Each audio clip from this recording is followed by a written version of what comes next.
प्रिय विद्यार्थियों, ऑक्सीकरण अंक निकालने के जो क्वेश्चन दिए थे उसका दूसरा क्वेश्चन कल अधूरा रह गया था, उसी को अपन पूरा करने जा रहे हैं। अब तक औसत ऑक्सीकरण अंक निकाला है और अब इंडिविजुअल एलिमेंट का, जिसमें एक से ज़्यादा तत्व किसी यौगिक में उपस्थित हों, तो कैसे निकलेगा। जैसे कल बताया था, सोडियम थायो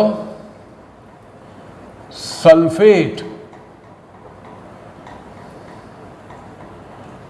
कॉमर्शियली हाइपो कहते हैं और इसका औसत ऑक्सीकरण अंक अपन निकाल चुके हैं।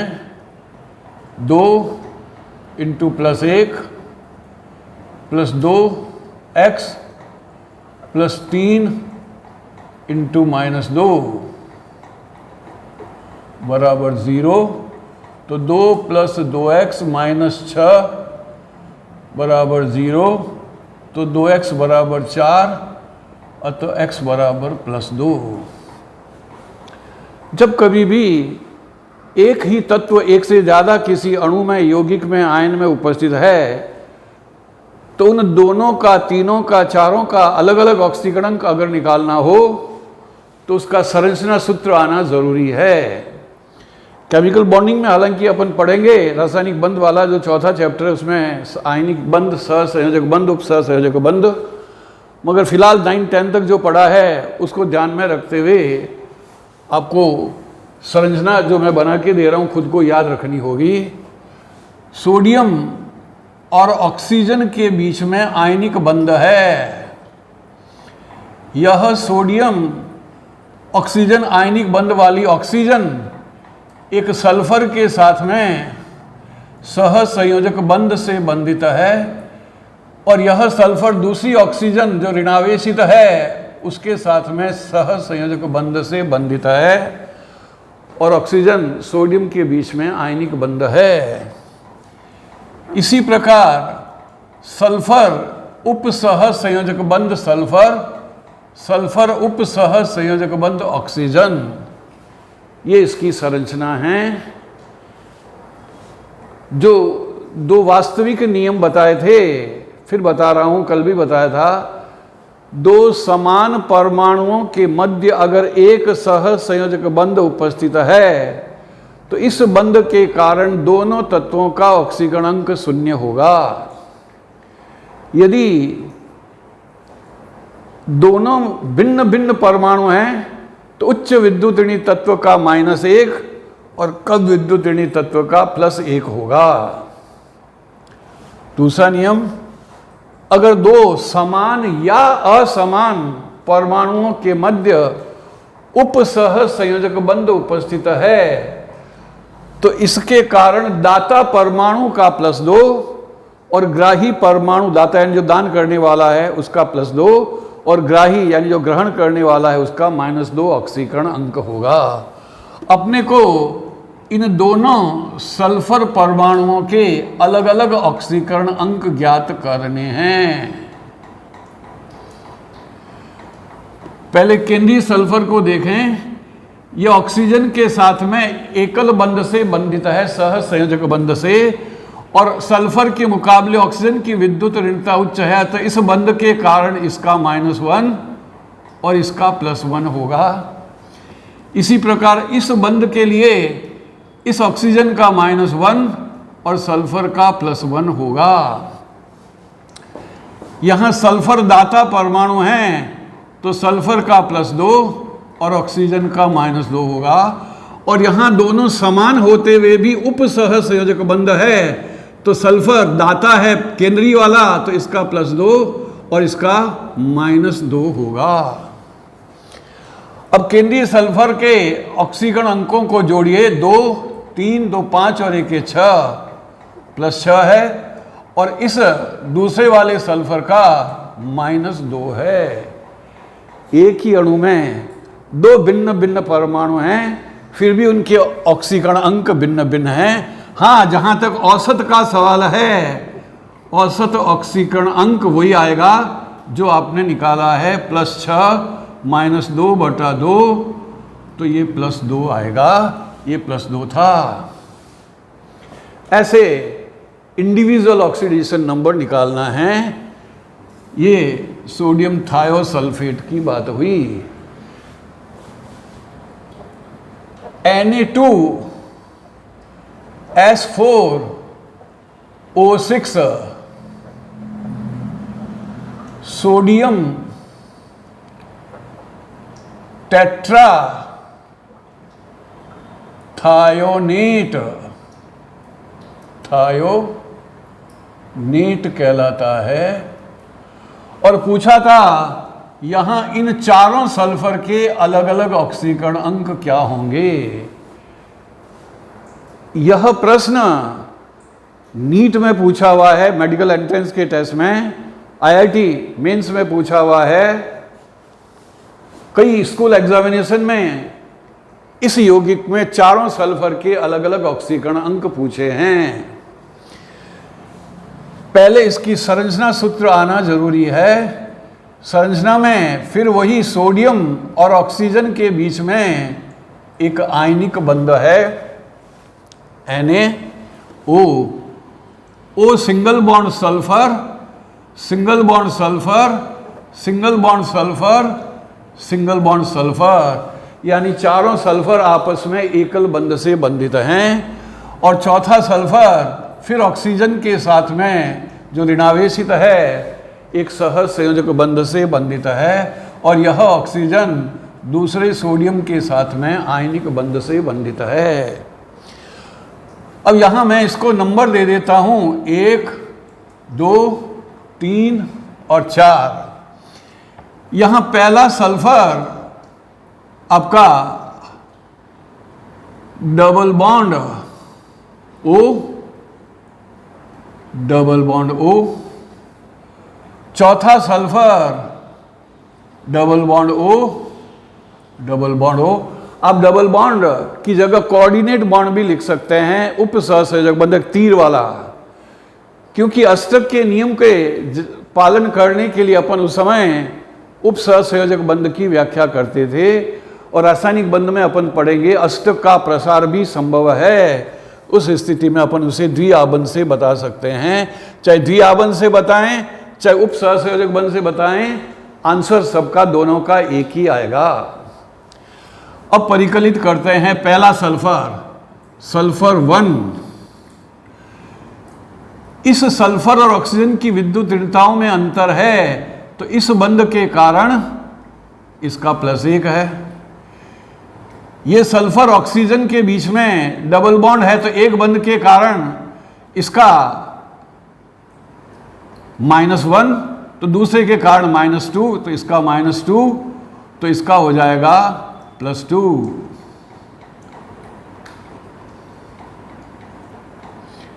तो ये +2।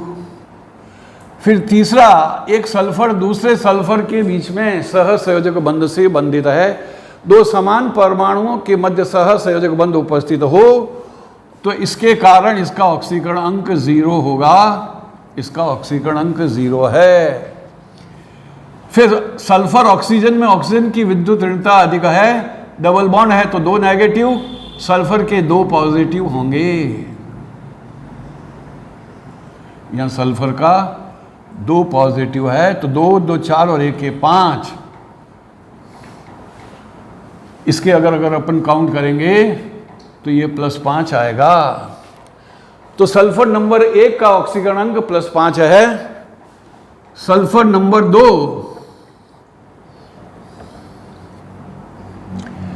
ये इधर भी सल्फर से इधर भी सल्फर से है, एक सहज संयोजक बंध 2 समान परमाणुओं से बंधित है, उसके कारण उसका ऑक्सीकरण अंक 0 होगा।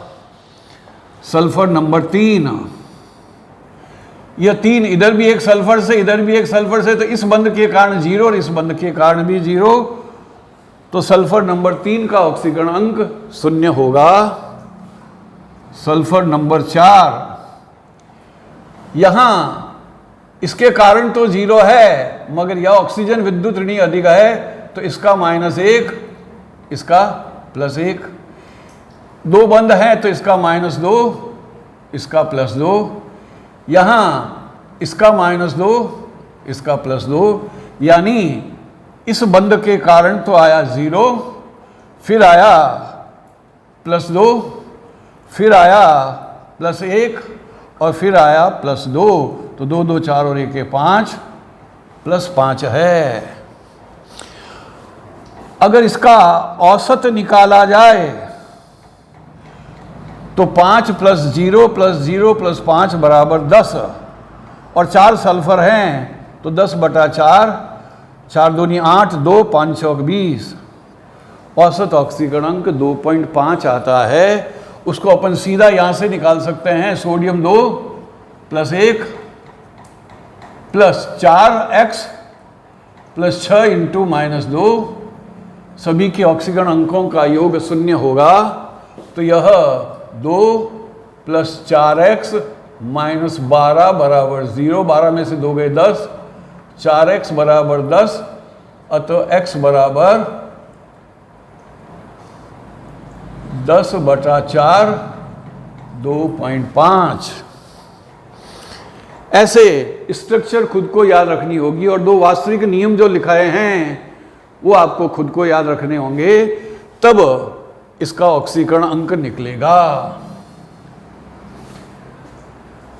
तीसरा था Fe3O4 में तीनों आयरन के अलग अलग ऑक्सीकरण अंक ज्ञात करना। एक चैप्टर है आपका डी खंड के और एफ खंड के तत्वों का, और उसमें अपन पढ़ेंगे संक्रमण तत्वों में, डी खंड के तत्वों में भिन्न प्रकार के ऑक्साइड बनाने की प्रवृत्ति होती है। अब जो Fe3O4 कैसे बना है ये आपके दिमाग में अगर है तो आप सबके अलग अलग निकाल लेंगे। FeO + Fe2O3 = Fe3O4। ये फेरस ऑक्साइड कहलाता है। फेरस ऑक्साइड यह फेरिक ऑक्साइड कहलाता है, और यह एक मिश्रित ऑक्साइड है जिसे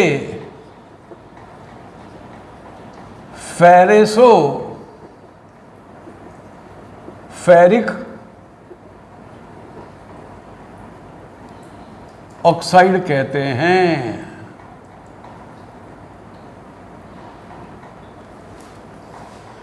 चूंकि यहां मैंने आपसे Fe3O4 में तीनों Fe के अलग अलग ऑक्सीकरण अंक पूछे हैं, तो आप फेरस ऑक्साइड में पहले निकालिए। माना कि इसका x है +1 × -2 = 0, और तो x = +2। यहां 2x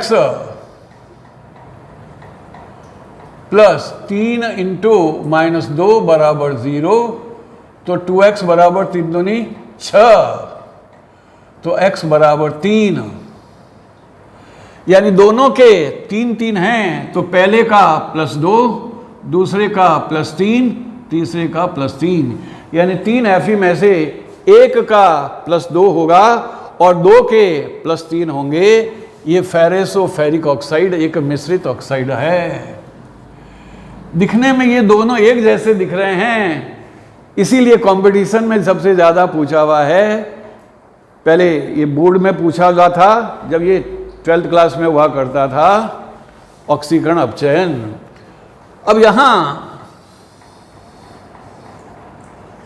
Pb3O4 के बनने की प्रक्रिया को आपको ध्यान रखना होगा, जैसे इसका पड़ा है, मगर इस तरीके से ये नहीं है। ट्वाइस PbO + PbO2 आपके P खंड के तत्व कोर्स में है एक चैप्टर पूरा, उसमें लेड वहां पर आएगा, कार्बन, सिलिकॉन, जर्मेनियम, टिन और लेड, ये पूरा का पूरा आपके 11वीं क्लास में था पी खंड वाले में। इसे प्लम्बस ऑक्साइड, इसे प्लम्बिक ऑक्साइड,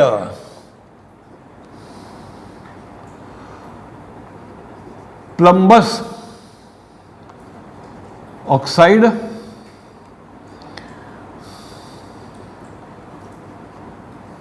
प्लम्बिक ऑक्साइड और यह मिश्रित ऑक्साइड है। यहां 2x प्लस 2 इंटू -1 बराबर 0 और 2 -1 कैसे, -2 होगा ना, ऑक्सीजन का -2 होता है, तो 2x बराबर +4, तो x बराबर +2, यानी दोनों लेड के यहाँ +2 ऑक्सीकरण अंक होंगे, एक का +2 दूसरे का +2। PbO2 में माना कि लेड का ऑक्सीकरण अंक x है, 2 ऑक्सीजन हैं, एक का -2 होता है, योग 0, तो x -4 बराबर 0 और तो x बराबर +4, यानी तीसरी लेड का ऑक्सीकरण अंक यहाँ +4 है। लेड +2 और +4 प्रकार के ही ऑक्साइड बना सकता है। ये इस मिश्रित ऑक्साइड में तीनों लेड का अलग अलग ऑक्सीकरण अंक,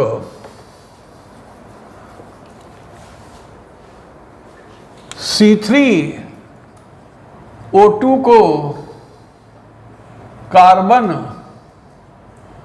सब ऑक्साइड कहते हैं। इसकी संरचना आपको पता होना चाहिए, O double bond C double bond C double bond C double bond O, एक रेखीय संरचना है। दो वास्तविक नियमों को लागू कीजिए, दो असमान तत्वों के बीच एक सहसंयोजक बंध है, तो एक बंध के कारण उसका -1 उच्च विद्युत ऋणिका, कम विद्युत ऋणिका +1 होगा। तो ये दो बंध हैं, तो यहाँ इस पर -2 और इसका +2।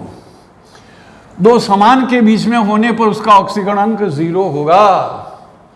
यहाँ इसके कारण तो 0 है, मगर इसके कारण यहाँ पर यह -2 और ये +2, तो इसके कारण 0 है, इसके कारण 0 है।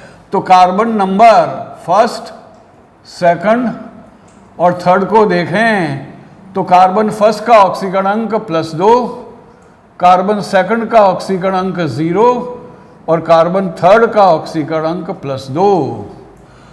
अगर इसका औसत ऑक्सीकरण अंक निकालें तो 2 + 2 4, टोटल कार्बन है 3, 4/3 1.33। आप सीधा इसे भी अगर निकालना चाहें तो 3x + 2 इंटू -2 बराबर 0, तो 3x बराबर 4, तो x बराबर 4/3 1.33। ये औसत ऑक्सीकरण अंक है और ये तीनों कार्बन के अलग अलग ऑक्सीकरण अंक है। फिर अगला जो प्रश्न है वो भी आपके कंपटीशन में पूछा हुआ है, एज इट इज नीट में अभी पिछले 3-4 सालों के अंदर ही आया हुआ है।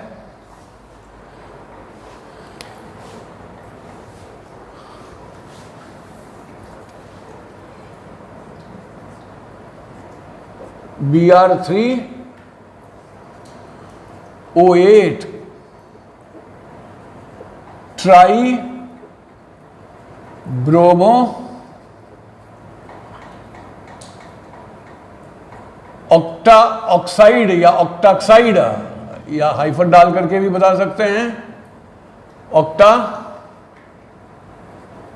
ऑक्साइड। अगर इसका औसत ऑक्सीकरण अंक देखें ब्रोमीन का तो 3x + 8 × -2 बराबर 0, 8 दूनी 16 या 3x बराबर 16 अतः x बराबर 16/3, 5 × 15 और 1 16 1 0 3 3। मगर अपन ने पढ़ा है इलेक्ट्रॉन आधा नहीं हो सकता, दशमलव या भिन्न में नहीं हो सकता।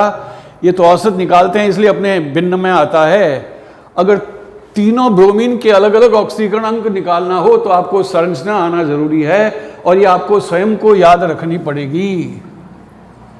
Br single bond Br single bond Br,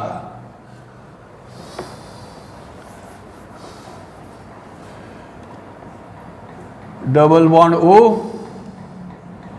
double bond O,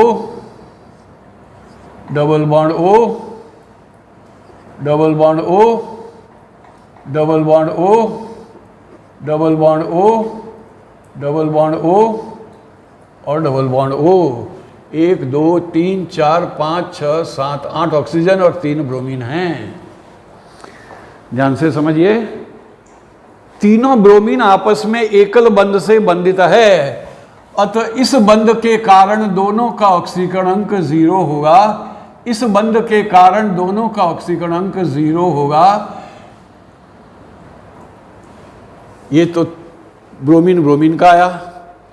bromine के मुकाबले ऑक्सीजन की विद्युत ऋणता उच्च है, तो यहां -2 तो ये +2, -2 तो +2, -2 तो ये +2, ये -2, ये -2, +2, -2, +2, +2, -2, +2, -2, +2, -2, +2, इन सबको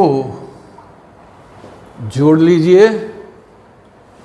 2 2 4 2 6। इस ब्रोमीन का ऑक्सीकरण अंक 6 है। इसको जोड़िए, 2 2 4 0 0, इसका +4 है। इसको जोड़िए, 2 2 4 2 6 और ये 0, तो इसका भी +6 है। औसत अगर देखें 6 + 4 + 6 बटा की 3 ब्रोमीन हैं, 6 4 10 6 16/3, वही आ गया 16/3, 5.33। ऐसे तीनों ब्रोमीन के अलग अलग ऑक्सीकरण अंक ज्ञात किए जा सकते हैं।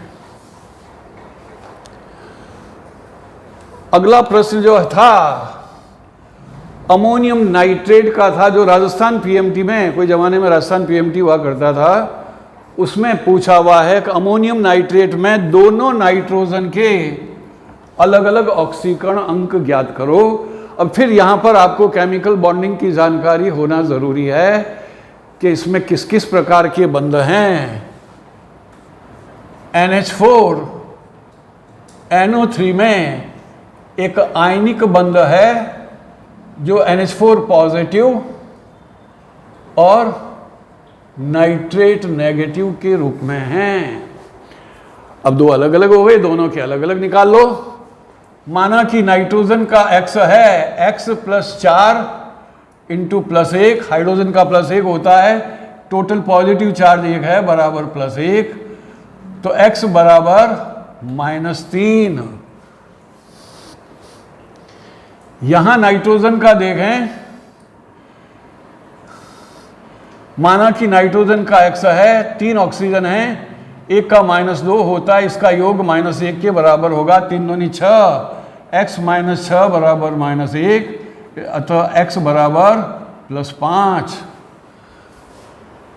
तो इस नाइट्रोजन का तो -3 है और इस नाइट्रोजन का +5 है। अमोनियम नाइट्रेट में दोनों नाइट्रोजन परमाणुओं के भिन्न भिन्न ऑक्सीकरण अंक हैं। आखिरी CaOCl2 विरंजक चूर्ण। इसको अगर स्ट्रक्चर की याद करने का तरीका देखें तो CaOCl, बाहर Cl जो आयनित तो होकर के CaOCl के ऊपर एक positive plus Cl negative. Calcium आवर्त सारणी में सेकंड ए वर्ग का सदस्य है, इसका ऑक्सीकरण अंक 2 है। कैल्शियम कितने हैं? 1।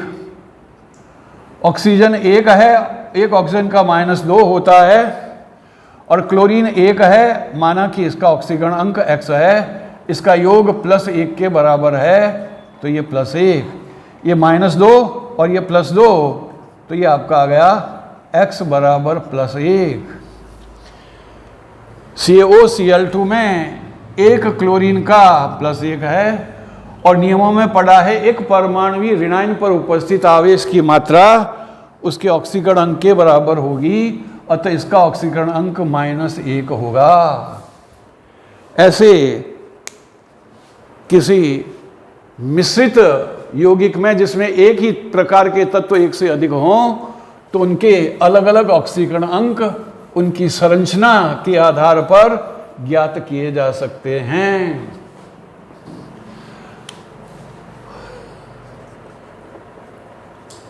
ऑक्सीकरण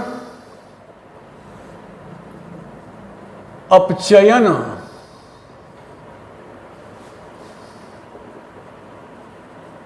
ऑक्सीकरण अंक के रूप में, याद कीजिए आधुनिक परिभाषा में अपन ने 2 प्रकार की बताई थी, एक इलेक्ट्रॉन के सिद्धांत पर आधारित और एक ऑक्सीकरण अंक पर आधारित। ये ऑक्सीकरण अंक पर आधारित है। एक लाइन की परिभाषा है, किसी प्रभावी तत्व के ऑक्सीकरण अंक में वृद्धि होना, ऑक्सीकरण अंक में वृद्धि होना ऑक्सीकरण क्रिया कहलाती है। प्रभावी तत्व से तात्पर्य क्रिया कारक में उस तत्व का ऑक्सीकरण अंक क्या था और उसी का उत्पाद में ऑक्सीकरण अंक कितना है। अगर उसमें वृद्धि हुई है तो वह ऑक्सीकरण की क्रिया होगी। इसी प्रकार प्रभावी तत्व के ऑक्सीकरण अंक में कमी होना अपचयन क्रिया कहलाती है। अगर उसी तत्व के ऑक्सीकरण अंक में न तो कमी हुई है न वृद्धि हुई है, किसी भी तत्व में नहीं हुई उस समीकरण में, तो वह अभिक्रिया रेडॉक्स अभिक्रिया है ही नहीं, वो ऑक्सीकरण अपचयन अभिक्रिया नहीं है।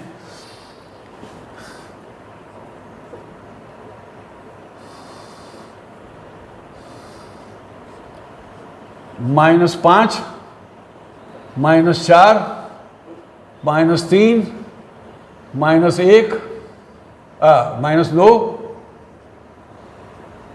-1, 0, +1, +2, +3, +4, +5 आदि।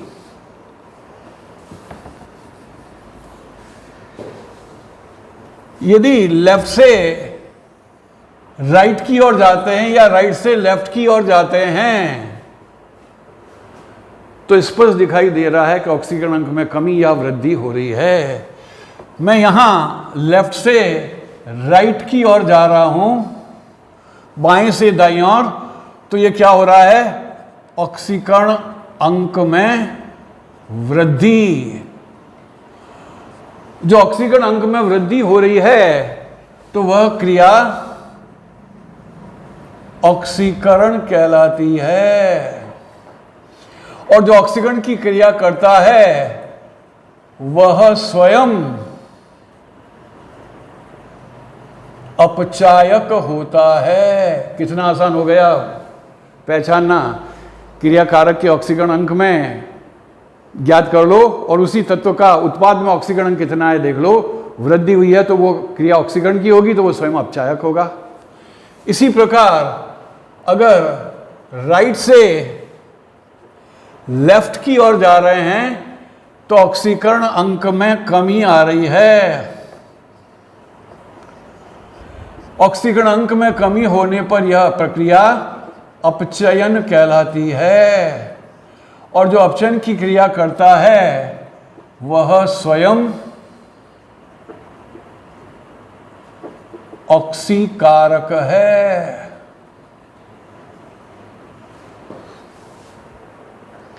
एक समीकरण स्टार्टिंग में पढ़ के अपन ने समझाई थी, SnCl2 plus twice HgCl2 is equal to SnCl4 plus HgCl twice या Hg2Cl2। यहां आपको ऑक्सीकरण अभिक्रिया कौन सी है वो बताना है, ऑक्सीकारक कौन है वो बताना है, अपचायक कौन है वो बताना है। SnCl2 में Sn का ऑक्सीकरणांक +2 है, SnCl4 में Sn का ऑक्सीकरणांक +4 है, तो +2 से +4 में ऑक्सीकरण अंक में वृद्धि, अतः ऑक्सीकरण क्रिया है, और जो ऑक्सीकरण की क्रिया करता है वह स्वयं अपचायक है, अतः SnCl2 इस अभिक्रिया में अपचायक है। HgCl2 में Hg का ऑक्सीकरणांक +2 है और HgCl में Hg का ऑक्सीकरणांक +1 है। यहां ऑक्सीकरण अंक में कमी हुई है, अतः यह अपचयन क्रिया है, अपचयन,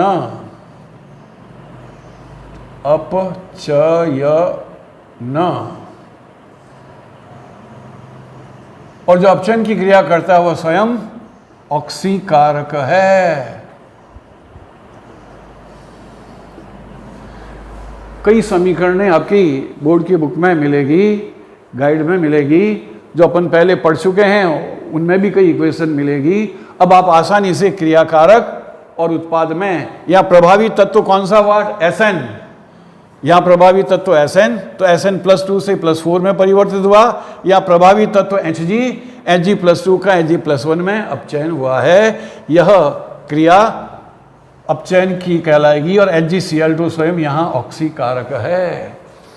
इस प्रकार ऑक्सीकरण अपचयन को अपन ऑक्सीकरण अंक के रूप में समझा सकते हैं।